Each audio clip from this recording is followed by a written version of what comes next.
According to Genesis chapter 8, when the floodwaters began to recede, the ark came to rest on the mountains of Ararat. Noah and his family descended the mountain to begin life anew. God had commanded that they should not remain in one place, but should go forth, be fruitful, and replenish the earth. But the descendants of Noah violated God's edict. They settled in the fertile plain between the Tigris and the Euphrates River. When they began building a tower to the heavens, God decided to disperse them. According to the Bible, all the languages of the world had their beginning at one moment in time, the cataclysmic destruction of the legendary Tower of Babel. The biblical story of Babel is completely consistent with all of the evidence. Anyone who denies this fact is simply engaging in fantasy or speculation. Scholars and students of the Bible question the location, even the existence of the land of Shinar. Then in the early part of the last century, archaeologists brought forth thousands of cuneiform tablets like this one. On such tablets from Egypt, Syria, and the Hittite and Hurrian kingdoms was the name Shinar in various pronunciations. The land where the biblical story was set was here, in what is now Iraq. The historians of antiquity, including Alexander the Great, all wrote about having seen the ruins of the Tower of Babel. There have been innumerable archaeological digs over the past 100 years that have unearthed the great treasures of Sumer, Assyria, and Babylon in Iraq. The Beers Nimrud site at Borsippa has been favored by many archaeologists as the Tower of Babel. The Ziggurat of Ur and the ruins of Entomonaki near Babylon are even more favored. Is one of these sites the possible location for the Tower of Babel? The strongest body of archaeological evidence, combined with the biblical account, favors the location of Temenanki, which is in the country of Iraq, in the city of Babylon, 50 miles south of Baghdad. This site was recently featured in a Reader's Digest reference book as the probable site for the location of the Tower of Babel.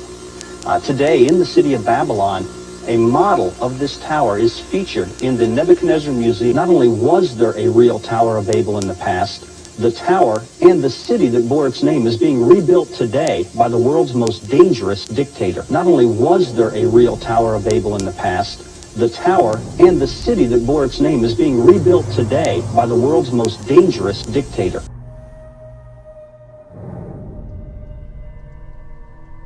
Simply stated, there is no doubt that Saddam Hussein now has weapons of mass destruction. Weapons of mass destruction. Weapons of mass destruction. Weapons of mass destruction. Weapons of mass destruction. Weapons of mass destruction. Weapons of mass destruction. We agree that the Iraqi dictator must not be permitted to threaten America and the world with horrible poisons, diseases, gases, and atomic weapons.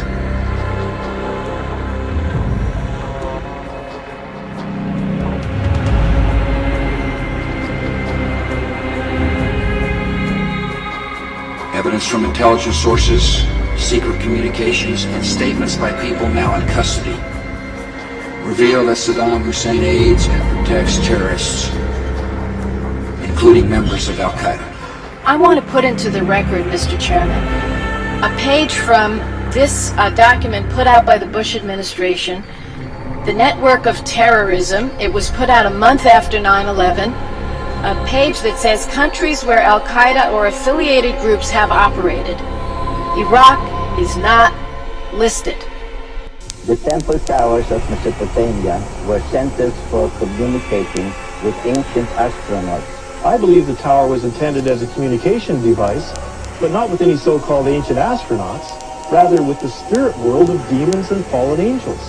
Rather with the spirit world of demons and fallen angels. We have before us the opportunity to forge for ourselves and for future generations a new world order, a world where the rule of law, not the law of the jungle, governs the conduct of nations. When we are successful, and we will be, we have a real chance at this new world order, an order in which a credible United Nations can use its peacekeeping role to fulfill the promise and vision of the UN's founders.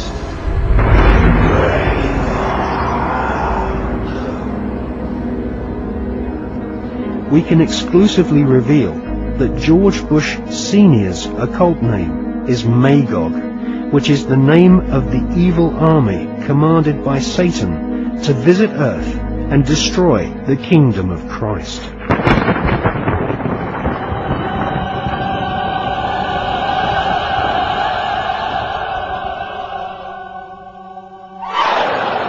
These minor antichrists, or dajjals, herald the era of the great dajjal, the supreme antichrist, the premier son of Satan, who will spread terror in the name of peace. So long until they suspend and or make it clear that they that their statements aren't real. Yeah, I believe they want to have the capacity, the knowledge, in order to make a nuclear weapon, and I know it's in the world's interest to prevent them from doing so.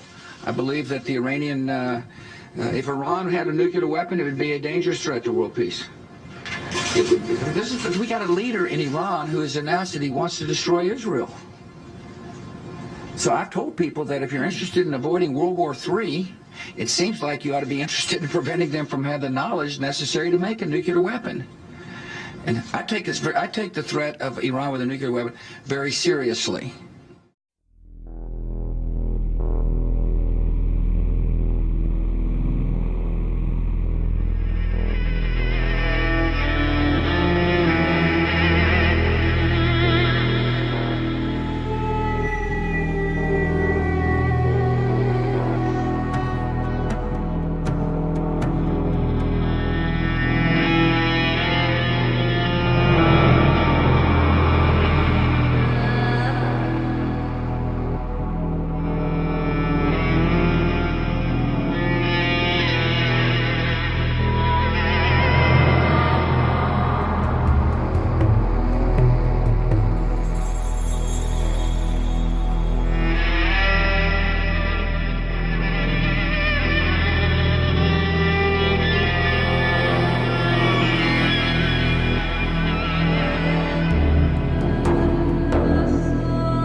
Let us reason together. It would be a regrettable waste. It would be nothing short of madness for you, brave king, and your valiant troops to perish. All because of a simple misunderstanding. There is much our cultures could share. Haven't you noticed we've been sharing our culture with you all morning? Yours is a fascinating tribe. Even now you are defiant.